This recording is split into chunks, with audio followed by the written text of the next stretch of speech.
Hello everyone, welcome to Ansarkari. Today we are taking up important topics of 5th April 2024. Starting with the first, sign language commentary brings stadium game alive for deaf community. When we talk about person with disabilities, important act is PWD Act 2016. It talks about that every public institution and also public spaces should become inclusive for the PWD and so that they can be integrated with the people, with the society more and more. Social IPL जब हुआ वहां पर भी Hindi language commentary was given on a sign language interpreter. ये सिर्फ यहाँ पर नहीं होना चाहिए. जब हम लोग मूवी से बात करते हैं ministry of information and broadcasting they also talk about कि जो मूवी में भी सब टाइटल कल्चर है वो बढ़ाना चाहिए और साथ ही साथ एक ऐप होना चाहिए जिसमें जो मूवी चल रहा है वो भी देख सके. सिर्फ ऐप को उसमें भी साइन लैंग्वेज पोर्ट्रे कर सके और वो देख सकते हैं. तो सिर्फ आईपीएल मूवी और बाकी हर जगह चाहे वो ई लर्निंग रहे, टेली मेडिसिन रहे, टेली एजुकेशन रहे, सब जगह साइन लैंग्वेज का यूसेस बढ़ जाए, बढ़ना चाहिए.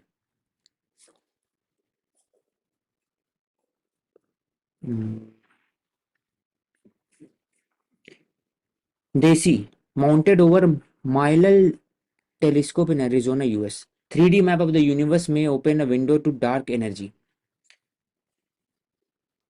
When we talk about the universe, 68% जो matter है, it is dark energy. बाकी 28% around, it is dark matter. Then 5% is only visible matter. Dark energy क्यों important है?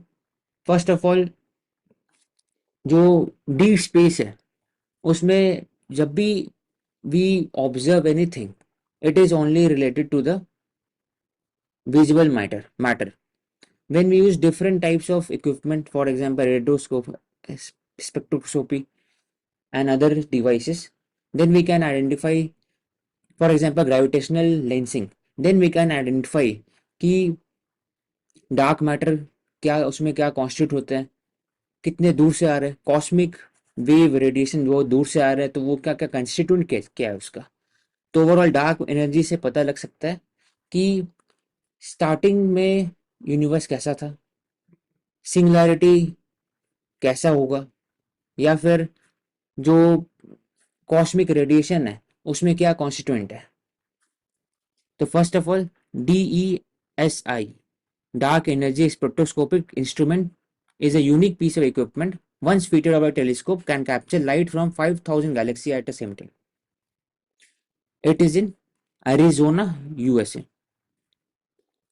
इससे कम से कम क्या फायदा होगा? It will make a detail map of the universe with precise information कि दोनों के बीच में डिस्टेंसेस क्या है गैलेक्सीज में, फिर कितने समय लगता है लाइट को वहां से यहाँ पर ट्रैवल करने में, और कितने बड़े तक कितने दूर तक गैलेक्सी एक्सपैंड है, वो सब पता लग सकता है.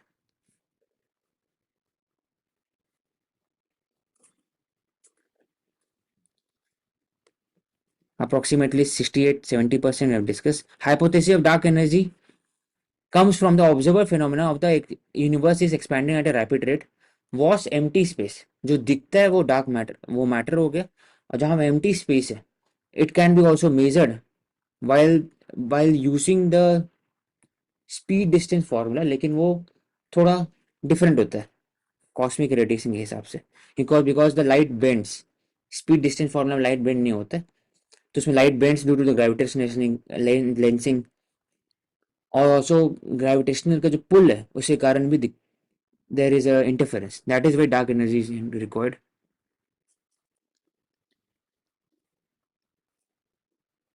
Dark energy is one of the fundamental problems in science right now because it offers key insight into origin and evolution of universe, as well as it is a its eventual rate. New forces physical world के बारे में पता लग सकता है. हम्म. तो overall it is a collaboration of 900 researcher around the world. DESI from India, Tata Institute of Fundamental Research it is only a participating institution. The keyword DESI, to observe the dark energy. It will give key insight into the universe. Universe is expanding at a rate of 65.5 kilometer per second. And TIFR is the only Indian institution that is participating in it. Kidney racket. When you talk and about में the, कि जो universe है उसमें अगर बात करते हैं कि कौन कौन से फोर्सेस एक्ट करते हैं, तो चार मेजर फोर्सेस हैं। एक तो gravitational force, electromagnetic force, then strong and weak nuclear force. तो ये चार फोर्सेस मेजर है। ठीक है.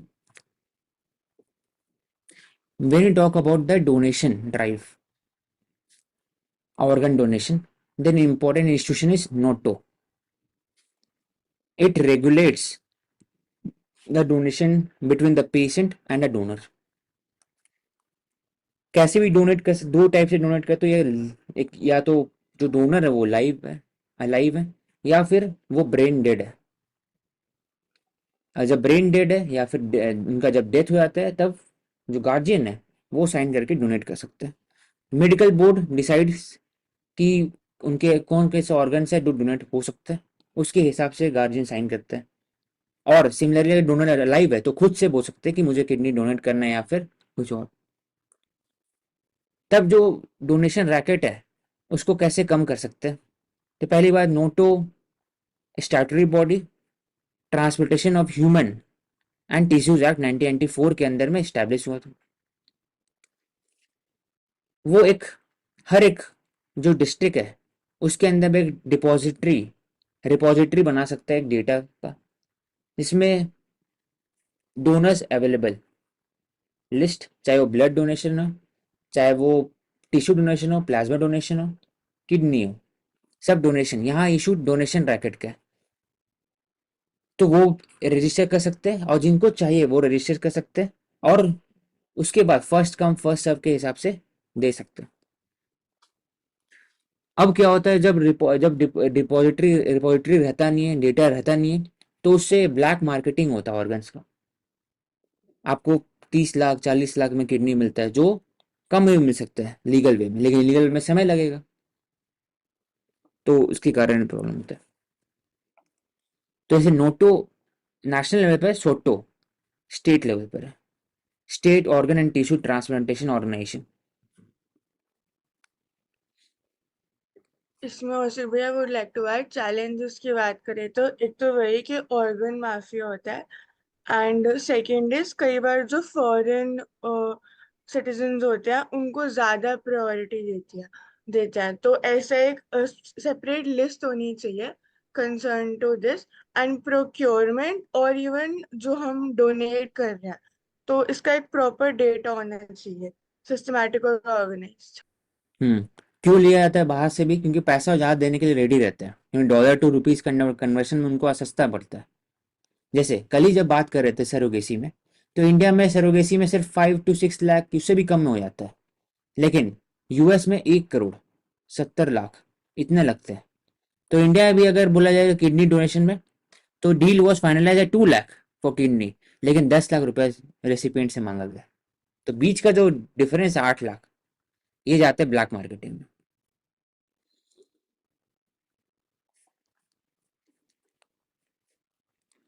ये दिखाता है कि जो बच्चे जिस उम्र में वो पढ़ाई कर सकते हैं वो जाके पानी भर रहे हैं. अब वो एक दिन का बात नहीं है, रोज का बात है. This showcases the precarious condition of the urban water conservation or status. People living on the banks of Yamuna fill water for daily needs from horticulture, pipe supply, meant to water public lawns. तो main to water public lawns, that is why Jal Shakti Abhiyan is important. उसका long term objective है कि pipe water should be given to each and every person in rural India. तभी जाकर के overall जो equity, जो water inclusivity है, वो बढ़ सकता है. दूसरा इम्पोर्टेंट, इट हाईलाइट्स कि यमुना वाटर, जो वहाँ पर गंदगी है उसको साफ करना चाहिए with the use of STP, sewage treatment plant, और एक्यूफायर रिचार्ज फोकस करना चाहिए. तो पानी नहीं रहेगा तो पानी के लिए लाइन लगेगा, पानी के लिए लाइन लगेगा तो माफिया कल्चर बढ़ेगा, जो that will regulate the water supply, पैसे ज़्यादा चार्ज करेंगे, डिग्निटी ऑफ विमेन हर्ट होगा, और फिर छोटे मोटे डिस्प्यूट से बड़े डिस्प्यूट भी हो सकते हैं लाइन लगने से। Rules of global engagement, Katchatheevu controversy. पहली बात, brief, India has given Katchatheevu island to Sri Lanka 1974 में साइन किया गया। उसके बदले में 1976 में जो इस वाले रीजन के फिशिंग राइट्स है उन्होंने ले लिए। कच्छातीवो आइलैंड क्यों दिया इंडिया ने? क्योंकि 1971 वॉर में western countries was against India that time because India was close to the USSR. That is why India needed कि ऐसा मॉरल राइट मिले, मॉरल सपोर्ट मिले वर्ल्ड वाइड, तो आप डोनेट भी कर सकते हो लैंड, तो उन्होंने किया। Second, it was a barren land, it was not having such kind of strategic importance, that is why it donated. Third, US was using Sri Lanka against India. India being a responsible power in the Indian Ocean region, or to follow the neighborhood policy, it had given Katchatheevu island to the Sri Lanka. Issue क्या रहा है, अपने जगह में जो fishing rights है वो use करते करते depletion of the fishes, that is why fisherman is moving towards that region, Palk strait के ऊपर, और फिर जब जाते हैं वहां पर तो श्रीलंकन जो नेवी है they capture the Indian fisherman और उसको अपने पास रख लेते हैं, कस्टडी में रखते हैं। फिर इशू क्रिएट होता है तमिलनाडु के अंदर में, तमिलनाडु सरकार अपील करती है सेंटर से कि आप छुड़वाइए, सरकार हर साल, सेंटर हर साल जाते हैं छुड़वाते हैं। तो वो बात होता है छुड़वाना पड़ेगा नहीं अगर ये अपने यहाँ होते, ऐसा बोला जाता है। तो डिस्कस, तो इसमें प्रॉब्लम उठता है कि क्या हम लोग वापस से रीनेगोशिएट कर सकते हैं? तो अभी इसमें बात हुआ कि रीनेगोशिएट होना बहुत मुश्किल है क्योंकि we have already agreed on the principle, on just principle, और वॉर करना पड़ेगा उसके लिए। गुड डील मतलब क्या होता है अगर इंटरनेशनल पर्सपेक्टिव देखा जाए, कि दोनों कंट्री के लिए उनका जो नीड्स है वो पूरा हो। किसी के लिए हो सकता है कि वाटर वाटर क्राइसिस है कोई कंट्री में, तो वाटर बॉडी उसको मिल जाए तो वो पूरा हो जाएगा, मुझे स्ट्रैटेजी लोकेशन मिल जाए। यहाँ पर क्या था कि हिस्टोरिकल उनका राइट्स है थोड़ा, और दूसरा कि इंडिया को फिशिंग राइट्स मिल गए, दोनों का नीड्स पूरा हो गया। जैसे इंडिया में boundary agreement between India and Bangladesh, इसमें भी जो दोनों का नीड्स है to maintain peace mutual cooperation in the region, इसी कारण दोनों एक दूसरे से चेंज किए और India has settled boundary with the Bangladesh and Bangladesh. लेकिन ऐसा पाकिस्तान के साथ नहीं हुआ है। कहाँ पर? पीओके में। एलओसी इसलिए वहां पर, एलएसी चाइना के साथ है, वहां भी सेटलमेंट नहीं हो पाया क्योंकि दोनों का नीड्स पूरा हो नहीं रहा। India is also settled is maritime boundary with Bangladesh 2024 2014, और new Delhi which has lost permanent court arbitration at Hague accepted the verdict and moved on. Cost of the unilateral action क्या हो सकता है?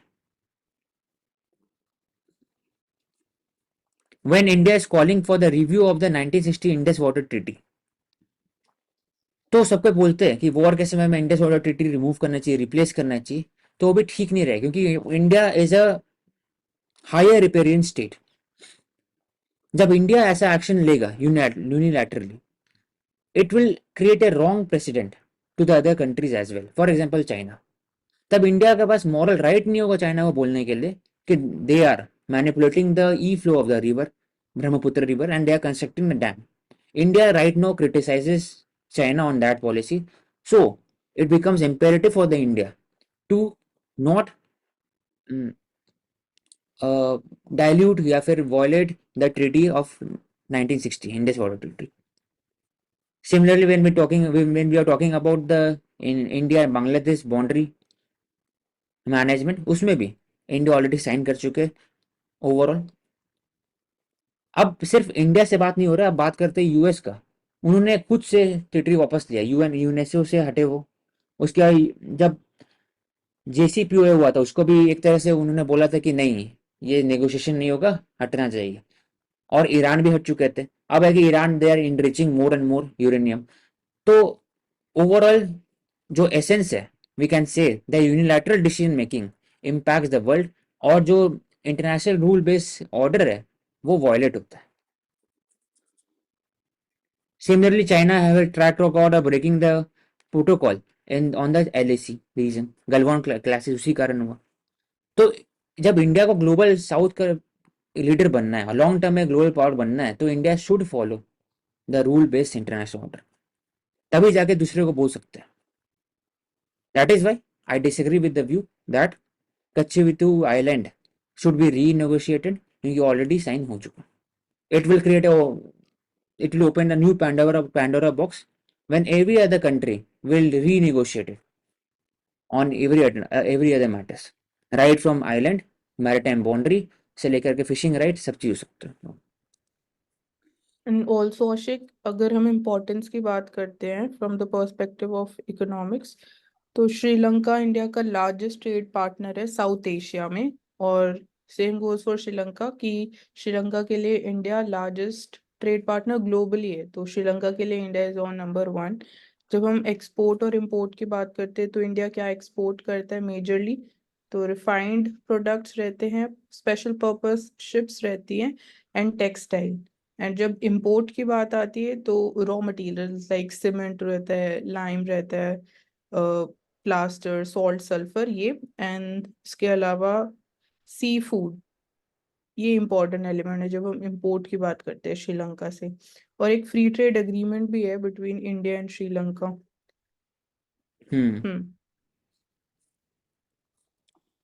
Government body hikes prices of essential medicine again, says it's minuscule. The prices of the essential medicine,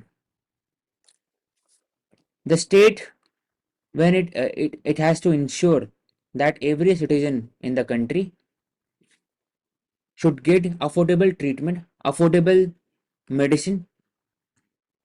उसके लिए India ने ECA essential community act 1955 से derive किया power, और NPPA national pharmaceutical pricing authority इसको इस्टेब्लिश किया, दैट इन्फोर्सेस मैक्सिमम रिटेल प्राइस. ये वाले ड्रग बहुत एसेंशियल है, उसका प्राइस इतने तक होना चाहिए, इससे ऊपर नहीं होना चाहिए. और ये मैंडेट करते हैं कि हर एक जो इंस्टीट्यूशन इंडिया के अंदर में उससे ऊपर ड्रग प्राइस बेचे नहीं. NPPA उनको मिनिस्ट्री ऑफ हेल्थ के अंदर में आता है, एक बार सर्च करना है इसके बारे में. और उनका मैंडेट रहता है कि जो लिस्ट है, लिस्ट ऑफ एसेंशियल मेडिसिन, ये अपडेट करते रहे. तो प्रॉब्लम क्या होता है, कभी कभी लिस्ट में जो मेडिसिन है वो अवेलेबल नहीं होता लोकल पब्लिक हॉस्पिटल में, PHC में. इसके लिए सरकार ने इनिशिएटिव लिया जन औषधि सेंटर, जहां पर उनका मकसद ministry of chemical fertilizer initiate करते हैं Jan Aushadhi. NPPA ministry of chemicals and fertilizers है, हेल्थ नहीं है. Ministry of chemical and fertilizer, और ये स्टैट्यूटरी बॉडी है NPPA. नहीं, it was constituted through government's resolution 1997 में. तो 1990. डिपार्टमेंट ऑफ फार्मास्यूटिकल्स के अंडर है ministry of chemicals and fertilizer. And Department of Pharmaceutical also implements Jan Aushadhi centre. Jan Aushadhi का ये मकसद है रेगुलेटर है, रेगुलेटर भी है अपार्ट फ्रॉम जो प्राइसिंग डिसाइड की जाती है. National list of essential medicine भी यही कंट्रोल करते हैं. ठीक है. फर्दर, हाँ, department of pharmaceutical also implement Jan Aushadhi centres.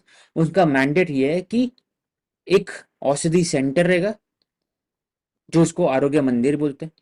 उनका काम रहेगा कि वो अफोर्डेबल रेट, जो भी NELM है, नेशनल एसेंशियल मेडिसिन लिस्ट, उसमें जो भी प्रोडक्ट है उसको अफोर्डेबल रेट में दे सिटीजन को. और उसमें आयुर्वेदिक मेडिसिन भी रहेंगे, यूनानी भी रहेंगे, सिद्धा भी रहेंगे, होम्योपैथी भी रहेंगे, और साथ से एलोपैथिक भी रहेंगे. तो NEL national essential medicine list भी रहेंगे उसमें, और बाकी मेडिसिन भी रहेंगे. तो उससे लोगों को क्या फायदा होता है, वो जा करके 24/7 खुला रहता है, आप जाके खरीद सकते हो, परचेज कर सकते हो, और उसका ऑडिटिंग भी होता है, so that substandard product is not sold. दूसरा कि regular maintenance of the stock should be there. अब आते हैं इसमें India has approximately 400 molecules, 600, 960 formulation covered under NLEM. 400 molecules क्यों लिखा हुआ है? क्योंकि India talks about generic medicine. Generic medicine में जो मॉलिक्यूल्स होता है वो रीचेंज होता है ओवरऑल, लेकिन उनका जो पर्पस सेम रहता है और उनका एफिशिएंसी सेम रहता है। Almost no change. 54 medicine selling price 90 to 261, minuscule change. NPPA was formed under 1997, ministry of chemical fertiliser. उसका काम है कि ओवर रेगुलेट करे और एक्सेसिबल बनाए मेडिसिन को at affordable prices. Her bar drug and device दोनों का जो प्राइसेस है उसको रेगुलेट करते हैं। With for announcement of the new policy, National Pharmaceutical Pricing Policy 2012, there has been shift in regulation of prices on the basis of economic and cost-based criteria. Up WPI it measures and it tracks the average changes in prices of good at wholesale level. अब उसी से फिर थोड़ा connect कर चुके हैं with regarding to the medicine list.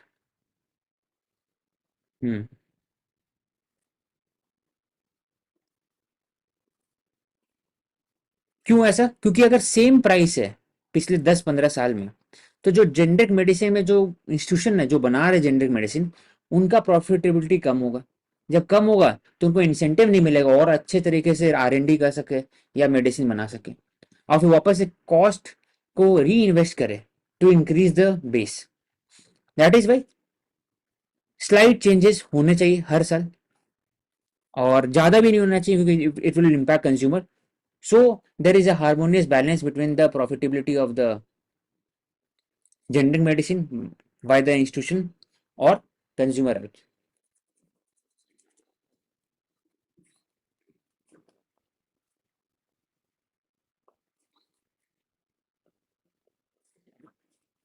Fixation of price has resulted in national saving of 12,400 crore per annum. Consumer happy because steady price मिल रहा है उनको मेडिसिन के लिए हर साल, और ओवरऑल जो कंट्री का डिपेंडेंस है China for the raw material है, ये भी इम्पैक्ट हुआ था। India is the third largest in the world with volumes in terms of pharmaceutical industry, or 13 largest in value. Most of the drugs, 90%, 80%, it is dependent on China. Further, India is among top 5 supplier bulk drug to many developing countries, Bangladesh, Nigeria.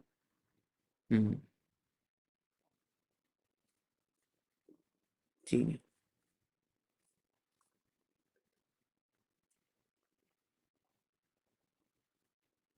तो इसका मतलब बोल सकते हैं और भाई one essence की essence इसमें हो गया कि department pharmaceutical has issued revise ceiling price so that दोनों मेंटेन करे, कंज्यूमर राइट्स को मेंटेन करे, क्योंकि सेम प्राइस नहीं हो सकता और लॉन्ग टर्म में फार्मास्यूटिकल कंपनी इसको भी एक रैशनल इंक्रीज मिले, रैशनल इंक्रीज टू इंश्योर कि क्वालिटी कंट्रोल लॉन्ग टर्म में कर सकते हैं, वो फॉर्मुलेशन और अच्छे तरीके से कर सकते हैं, उनका एक्सपोर्ट और बढ़ सकता है world wide.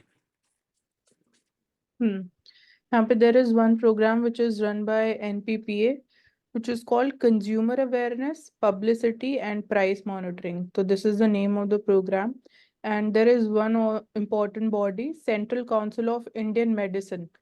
So this is a statutory body constituted under the Indian Medicine Central Council Act 1970. तो 1971 में it was established. तो मेजर रोल इसका यही है, जो इंडियन नॉलेज सिस्टम की बात करते हैं जैसे आयुर्वेदा, सिद्धि उन्नय या मिनिस्ट्री ऑफ आयुष जो है, उस एरिया में it regulates different like implementation की जब हम बात करते हैं, या फ्रेमिंग ऑफ पॉलिसीज, या जब हम एजुकेशन में formulation of curriculum and syllabi की बात करते हैं, तो वहाँ पे central council of Indian medicine का इम्पोर्टेंट रोल है।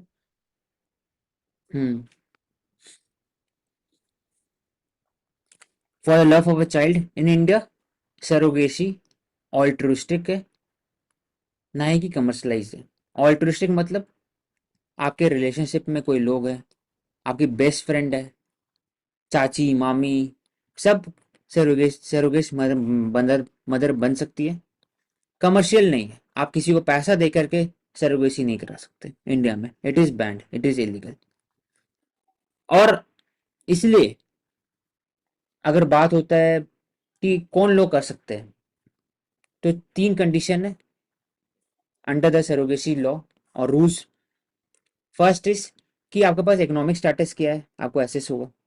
सेकंड, आपके जो पहले बच्चे हुए थे, कंसीव करने में दिक्कत हुआ उसके कारण भी, या फिर डेथ हो गया due to genetic disorder, genetically कुछ प्रॉब्लम है आपके बॉडी में, मदर का हेल्थ ठीक नहीं है उसके कारण भी। फर्दर, जो अगर सिंगल पेरेंट है, मेल हो सकते हैं फीमेल हो सकते हैं, वो भी वो भी कर सकते हैं, सरोगेसी के अंदर जा सकते हैं, लेकिन उनका भी ऐसे ही असेसमेंट किया जाएगा। इसलिए जो स्ट्रिंजेंट मैकेनिज्म है इंडिया में, it is not promoting commercialization of the womb. That is why more and more Indians are wealthy internet traveling abroad to have a children through surrogacy. US में already अगर 1,60,00,000 रुपया लग रहा है, लेकिन वो कमर्शलाइज्ड है पूरे सिस्टम, तो Indians are opting for more कि वहीं जा करके कर सकते हैं। तो इसी बात कहते हैं कि India is not promoting, it is against rent a womb industry, कि अब वूम को आप दे दो, उसे कमर्शियल सेरोगेसी इलीगल है for the foreigners. Altruistic surrogacy was introduced कब? जब मेडिकल मैंडेटेड होगा, मेडिकल कंडीशन होगा। It leaves out live in couples, LGBTQ couples and single people from its ambit. इसका मतलब व्हाट वी आर डिस्कसिंग, तो वो question mark किया जा रहा था कि करना चाहिए ऐसा, राइट नो अभी नहीं है ऐसा। ठीक है।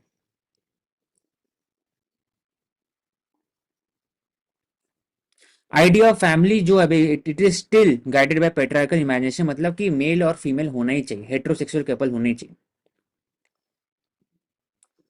तो it is a narrow imagination, क्योंकि जरूरी नहीं कि जो मेल और फीमेल के साथ में अगर बच्चे बड़े होते हैं वही एक आइडियल सिटीजन बन सके, वही एक एथिकल वैल्यूज पे चल सके, मिल सके, वो सेम कपल भी कर सकते हैं। लेकिन ओवरऑल इंडिया में जब मैरिज लॉ का बात होता है, तो it gives marriage right only to the heterosexual couple, right of relationship is decriminalized among the LGBTQIA+, but marriage is not recognized. France is the only country in the world which has given constitutional amendment, constitutional mandate to the LGBTQIA+.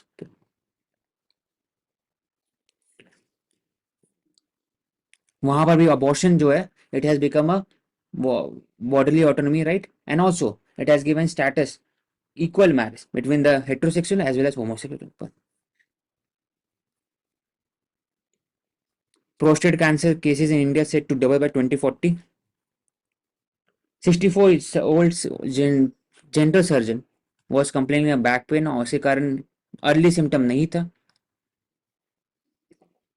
लेकिन बाद में symptom आया, जिसको बोलते हैं prostate cancer. अब जब जैसे ही फीमेल में देखा है तो ब्रेस्ट कैंसर, ओवरियन कैंसर ज्यादा होते हैं, मेल में प्रोस्टेट कैंसर ज्यादा है।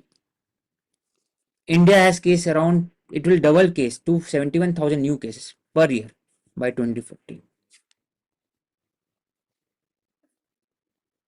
Symptom: frequent urination, inability, pain, burning, changes in bowel movement, blood in urine, painful ejaculation, unexplained weight loss. किसके कारण होता है? तो एक prostate specific antigen test which measures the protein produced by the cancerous and benign tissue in the prostate gland. अगर आप smoking, obesity और poor diet lifestyle है तो आपको चांसेस बढ़ जाता है। स्टार्टिंग में देयर इज नो सिम्टम, तो पता चलता नहीं है, उनको लगता है कि पानी कम पी रहे हैं इसलिए यूरिनेशन कम हो रहा है और दिक्कत हो रहा है। लाइफस्टाइल हो सकता है कि दर्द बढ़ जा रहा होगा, लेकिन टेस्ट कराना चाहिए। सेम जो विमेन के लिए कि वहां भी टेस्टिंग इंपॉर्टेंट है, यहाँ भी इंपॉर्टेंट है। PSA test, it is related to the prostate specific antigen test. Opioid rule use है for the pain relief in the late stage. Challenges है क्योंकि it requires opioid use, morphine, और increases the chance of addiction. तो कैसे therapy कर सकते हैं? Radio therapy, palliative radio therapy can be utilise.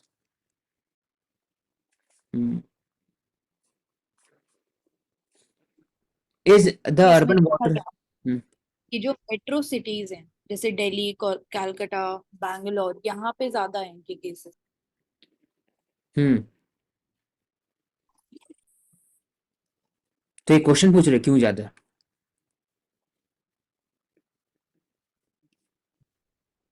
ज्यादा इसलिए होंगे क्योंकि वहां पर पॉल्यूशन ज्यादा है, नाइट लाइफस्टाइल है, ओबेसिटी, फास्ट फूड कल्चर, और फिर जो स्पीड लाइफ है।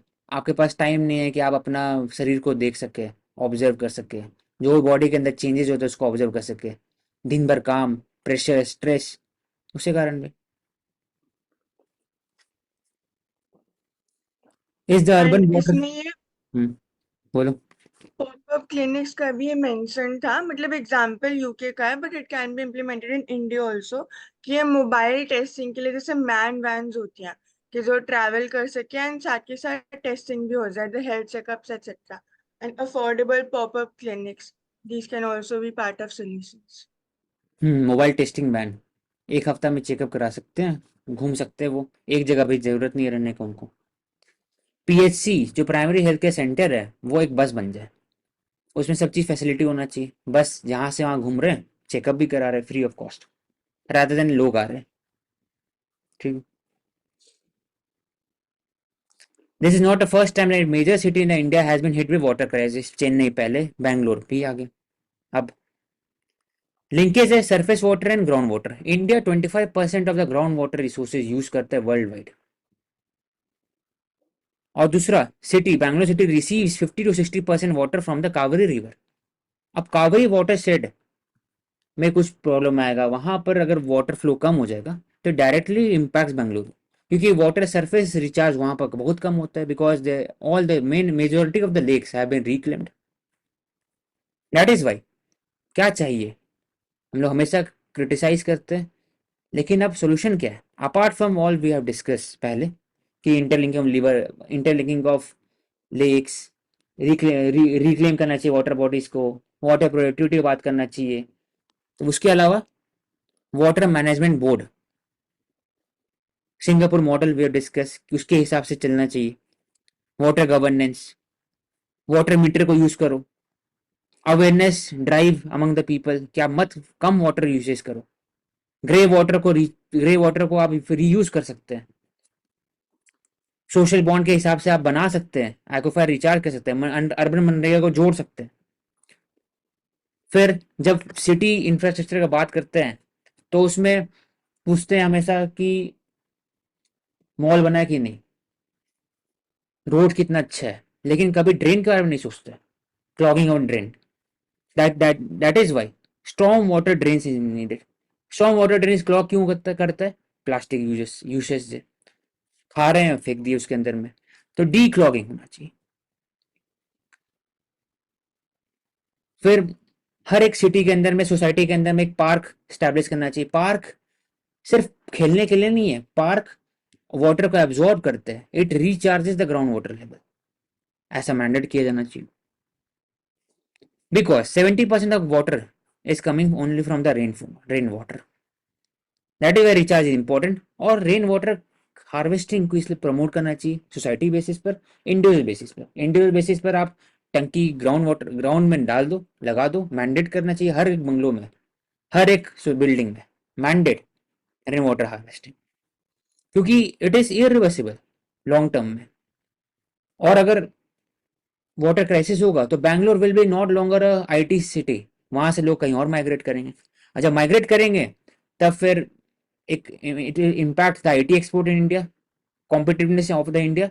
दूसरा, जब नया जगह माइग्रेट करें वहां भी वही हाल होगा, क्योंकि एटीट्यूडनल चेंज तो होगा नहीं लोगों के अंदर में। That is why attitudinal change is needed. Cluster level development चाहिए, local bodies, politician, MLA, civil society, NGO, private sector, जो IT sector, IT tech, use of technology, और लोकल पीपल, सबका कोलैबोरेशन चाहिए। अवेयरनेस ड्राइव हर एक छोटे से column में निकालना चाहिए। सेव वाटर, बच्चे को शुरू से बताना चाहिए, पढ़ाना चाहिए कि घर में जाके माता पिता को बोलो कि शावर से कम नहाए, बकेट से नहाए। सिंक में जब धोते हो तो कम वाटर यूज करें rather than पूरे खोल करके। गार्डनिंग वाटर, हर बार गाड़ी धोते हो हर हफ्ते, जरूरत नहीं है, बस पोंछ दे। तो उतने छोटे ड्राइव से भी वाटर बचा सकते हैं। क्योंकि हर बार नी जग रिएक्शन होता है, सबको मैंडेट किया जाता है कि आप कम यूसेज करेंगे, दिन भर में सिर्फ 4 घंटा पानी सप्लाई रहेगा, बाकी दिन नहीं, बाकी नहीं रहेगा। तो ये knee jerk reaction long term solution deterrent कभी नहीं हो सकता, पेनल्टी नहीं हो सकता। इट विल बी, तब वो सस्टेनेबल तभी हो सकता है जब आप वाटर पॉलिसी और वाटर को डेली लाइफ कन्वर्सेशन में ला सकते हो, कि water becomes a election issue rather than development, rather than poverty, social issues, या फिर नेशनल इशू। नेशनल तो इम्पोर्टेंट है। Entry of the EV major like Tesla could help up catalyse the segment. India ने पहली बार Tesla को बोला India में आने के लिए, और provided that Tesla is investing minimum 5,000 crore 4,000 crore, तो इंडिया में it is sending a team to locate कि कहां पर स्टैब्लिश कर सकते हैं 2 to 3 billion dollar electric plant. क्यों ऐसा हो रहा है? Under the China plus one strategy right now Tesla is dependent on China for is raw material, for is labour. और उससे प्रॉब्लम क्या होता है कि जो चाइना है रिवर्स इंजीनियरिंग कर लेते हैं टेस्ला को और अपने कंपनी बैठा रहे हैं। BYD बिग कंपनी है, उसमें 15-16 लाख में एक अच्छा 40-50 लाख की गाड़ी मिल जाता है, कार मिल जाता है, दैट इज इलेक्ट्रिक व्हीकल।